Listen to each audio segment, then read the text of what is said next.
Hoopers, my name is Tiffany, also known as Tanuki Twirls. I'm going to go through a couple of variations on isolations. So make sure you know how to do your basic isolation first, or you can look at my other video. And so the first one I'll do is the two-handed isolation, which I don't know, looks pretty cool. So again, make sure you can do your basic isolation. Usually I'll start with my left hand right next to my right and left, thumbs facing towards each other. Keep in mind in this video I do isolate counterclockwise. So this is my regular isolation method. Okay. So keep that in mind. If it gets confusing because you go the other way, let me know and I'll try troubleshooting for you. But again, you start with both hands, thumbs facing towards each other, turn together, turn together. This is usually when I change my grip. I'll let go of my right hand. You would let your left hand guide it. You re-grip. Now you let go of your left hand, let your right hand guide it. And then you go. So it's interesting to think about that usually when you isolate, you change your grip at 10 and 2 o'clock. Quite similar when you have two hands. This is when my right hand lets go. Now my left hand lets go. Right hand lets go. Left hand lets go. Again, right hand lets go, re-grip, two hands together. Right hand stays on, left hand lets go. Alright, so if you know your basic isolation, this one should come relatively easily because you're literally just going until one hand cannot go anymore. In this case, it would be your right that's letting go. Re-grip, you go, your left hand lets go, re-grip. Alright, so that'll be a quick one for that. Next one I'll go into is this pretty guy. So the one that looks like it's floating, your arms are going across your body. Okay, so you can start again with your thumbs facing towards each other and just, I guess, let me think of how I would explain this. Most of what I'm doing is being guided by my right hand. So I'm basically isolating in my normal fashion, my counterclockwise fashion, okay? So if you watch my right hand, it's doing this. My other hand is just tracing it. What tracing means is that I'm not really gripping the hoop. I'm just ghosting or feeling along it, and it's more of an illusion. So this is really my right hand doing the work, but I'm just ghosting along. At this point, I switch hands, so you do kind of this crisscross action. So again, you start here. Right hand is doing the work, I'm just tracing, and you go. So again, it's actually really my right hand doing the work, I'm just re-gripping. My left hand is just copying what my other hand is doing. So as long as you can do this, you should be able to do this. Again, you're just tracing with the other hand, it's an illusion. So tracing, try to keep them symmetrical. This is where you usually re-grip your right hand because your right hand can't turn anymore. So do the same thing with the other hand. Okay. The other type of ghosting is this one. One of my favorites. I think it's really pretty. Again, my right hand is doing all the work. So if you just watch, this is my right hand. This is a basic isolation. I'm doing just this. My other hand just happens to be tracing along it in the opposite direction, which makes it look really flowy and cool. Okay? So the best way I would say to do that is your hands will be, since one is going in this circle, one's going in this circle, they're meeting each other. So think of them, you want to start in opposite directions. So as a basic isolation, your hand is facing upwards, this one will be facing out. You always grip the inner part of your hoop. Okay, so palms are facing outwards. So you're going to start here, and I think a clock is the best way to think of this tutorial. So you want them both to meet together over here at 3 o'clock. So again, my right hand's doing all the work.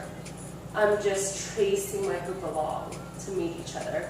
So right now, they're across each other. They want to meet each other right here. So bring them together, try to bring them at the same time so it looks cool.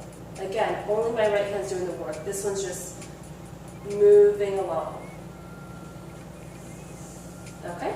This is at the point where you will switch grip.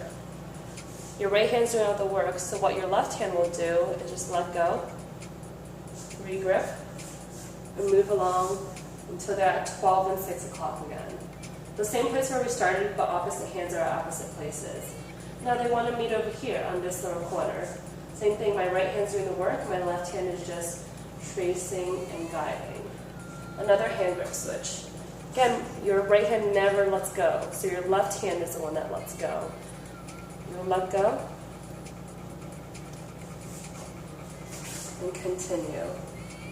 And this is at the point where in a normal isolation, your hand can't turn anymore, you gotta do that hand grip switch. So one more time, you're starting with your right hand on the top, left hand on the bottom. Again, this is if you are a counterclockwise isolator, okay? So you're going to bring them together here at 9 or 3 o'clock, depending on where you're standing, 12 or 6 o'clock, depending on where you're standing, 9 or 3 o'clock again, and back over.